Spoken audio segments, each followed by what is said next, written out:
Yang mulia, Majelis Hakim Mahkamah Konstitusi, yang saya muliakan, dengan hormat saya Hendra Samuel Simorangkir, atau yang dikenal secara profesional sebagai Semi Simorangkir.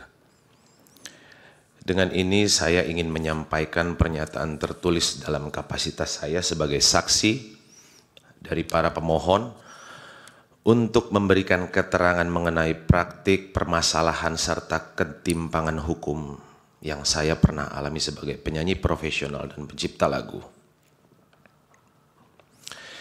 Saya adalah seorang pelaku pertunjukan yang telah berkarya lebih dari 2 dekade, serta mungkin dikenal publik sebagai, di waktu yang lalu sebagai mantan atau pendiri dan vokalis utama grup musik band Kris Patih.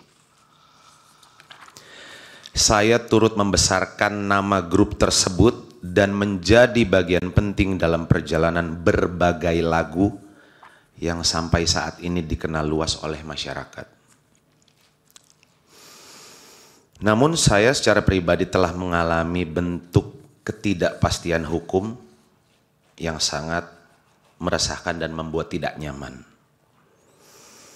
Yang membuat saya kehilangan rasa aman dalam menjalankan profesi saya sebagai penyanyi. Jauh sebelum ada masalah ini berlangsung, pada awal perjalanan saya sebagai penyanyi solo, setelah saya dikeluarkan secara sepihak dan tidak lagi menjadi bagian dari grup band musik Kris Patih, saya pernah dilarang secara lisan untuk menyanyikan lagu-lagu Kris Patih, kecuali jika saya membayar 5 juta per lagu.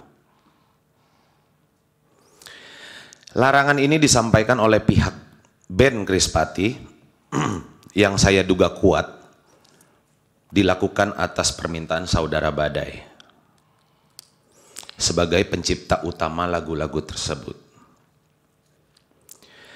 Situasi ini semakin rumit ketika Saudara Badai sendiri keluar dari band Kris Patih.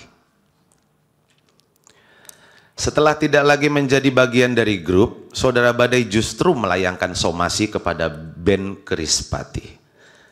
Dan secara terbuka melalui media sosial dan pemberitaan nasional menyatakan larangan terhadap Kris Patih dan juga saya secara pribadi untuk menyanyikan lagu-lagu ciptaannya. Larangan ini tidak hanya disampaikan secara informal tetapi kemudian ditindaklanjuti melalui pertemuan langsung di mana Badai menyodorkan draft perjanjian tertulis kepada manajemen saya dan kepada pihak band Kris Patih. Inti dari perjanjian tersebut adalah bahwa apabila saya atau Kris Patih ingin menyanyikan lagu-lagu tersebut, maka masing-masing diwajibkan untuk membayar kontribusi sebesar 10% dari honorarium atau pendapatan off-air yang diperoleh dari pertunjukan yang membawakan lagu-lagu tersebut. Hal ini menunjukkan bahwa tafsir mengenai adanya kewenangan untuk melarang orang lain, termasuk saya pihak yang punya jasa turut membesarkan dan mempopulerkan lagu, berasal dari Saudara Badai sendiri. Dan bukan merupakan kesepakatan kolektif ataupun hasil mekanisme hukum yang pasti. Jujur saya secara pribadi tidak pernah menyetujui ketentuan tersebut dan memilih untuk tidak menindaklanjutinya. Karena saya meyakini dan sangat yakin bahwa posisi saya sebagai pelaku pertunjukan yang sejak awal mempunyai jasa dan telah membesarkan dan merekam lagu-lagu tersebut secara sah, tidak seharusnya diperlakukan seolah-olah tidak memiliki hubungan hukum atau kontribusi apapun terhadap karya-karya tersebut.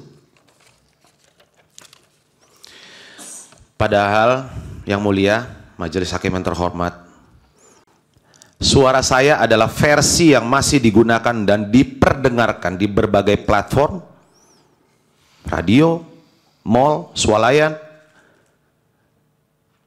hingga hari ini. Saya adalah bagian dari rekaman asli yang membuat lagu-lagu tersebut dikenal dan dicintai masyarakat. Saya memahami bahwa dalam praktiknya untuk membawakan suatu lagu dalam suatu pertunjukan tidak diperlukan izin langsung dari pencipta. Karena royalti atas pertunjukan tersebut akan dibayarkan oleh penyelenggara kepada Lembaga Manajemen Kolektif Nasional sesuai mekanisme yang telah diatur dalam ketentuan perundang-undangan yang berlaku. Saya ingin menegaskan sekali lagi bahwa saya sangat menghormati hak dan peran para pencipta lagu. Karena kebetulan yang mulia saya juga menciptakan lagu. Saya juga sangat mendukung keadilan yang layak bagi para pencipta. Karena saya juga seorang pencipta. Namun polemik ini telah bergeser dari ruang keadilan menuju dominasi sepihak. Di mana pelaku pertunjukan atau seorang penyanyi seperti saya yang secara sah berkontribusi membesarkan lagu justru bisa dilarang atau bisa dibatasi secara sewenang-wenang oleh pihak yang merasa memiliki hak atas lagu tersebut. Kami para penyanyi sangat menyadari dan sangat-sangat mengakui bahwa keberhasilan kami, karir kami dalam dikenal luas oleh masyarakat tentu tidak lepas dari kekuatan lagu yang kami bawakan, lagu yang diciptakan dengan sepenuh hati oleh para pencipta. Itu harus kami akui. Namun dengan munculnya berbagai persoalan hukum seperti yang banyak teman-teman alami, saya merasa seolah-olah peran dan jasa kami sebagai penyanyi dalam membesarkan lagu dari nol hingga diakui dan dikenal banyak masyarakat sama sekali seperti tidak diakui jasa kami. Lagu yang kami hidupkan melalui suara, emosi, kini menjadi sumber ancaman hukum.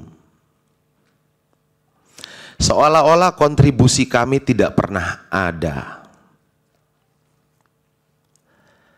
Padahal tanpa kami yang menyanyikan dan mempopulerkannya, lagu-lagu itu mungkin tidak akan pernah mencapai hati publik sebagaimana yang terjadi hari ini.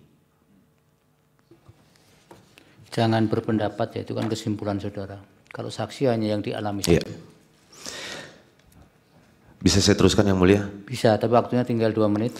Saya tidak bisa membayangkan sebagai orang yang turut membesarkan grup musik dan karya-karyanya, saya justru dilarang membawakan lagu-lagu tersebut. Karena kesenjangan atau permasalahan pribadi antar perorangan. Permasalahan ini kemudian digiring ke ruang publik, di mana pihak-pihak tertentu menggaungkan bahwa untuk membawakan dan mempertunjukkan lagu harus ada izin langsung dari pencipta. Hal ini tentunya sangat tidak adil, terutama bagi pelaku pertunjukan di seluruh Indonesia yang bahkan tidak memiliki hubungan atau akses langsung terhadap pencipta lagu tersebut. Padahal saya sendiri yang mulia, yang juga merupakan pencipta lagu, justru sangat merasa bangga dan terhormat apabila lagu saya dinyanyikan oleh orang lain, termasuk oleh masyarakat luas hingga berbagai daerah di Indonesia. Masalah pribadi di antara individu-individu yang sebelumnya bekerja sama dalam satu karya telah berubah menjadi kekacauan struktural dalam ekosistem musik.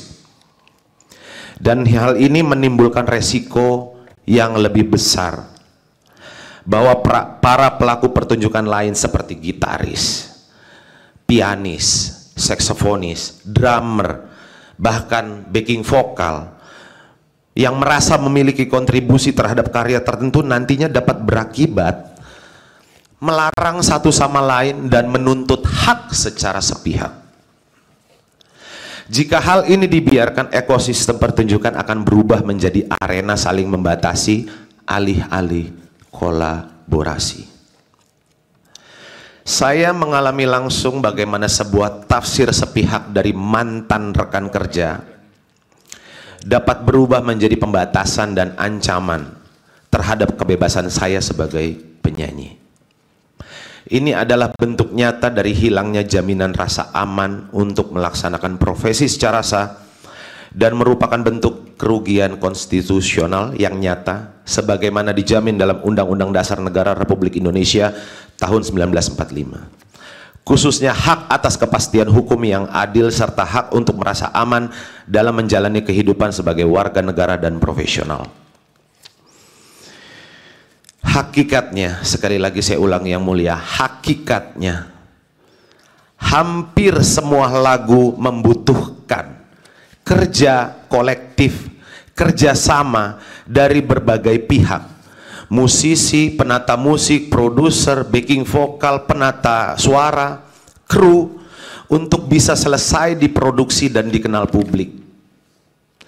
Jika hak eksklusif atas lagu ditafsirkan sebagai kekuasaan mutlak yang dapat membatalkan kontribusi nyata para pelaku pertunjukan, maka bukan perlindungan hukum yang terjadi, melainkan ketimpangan.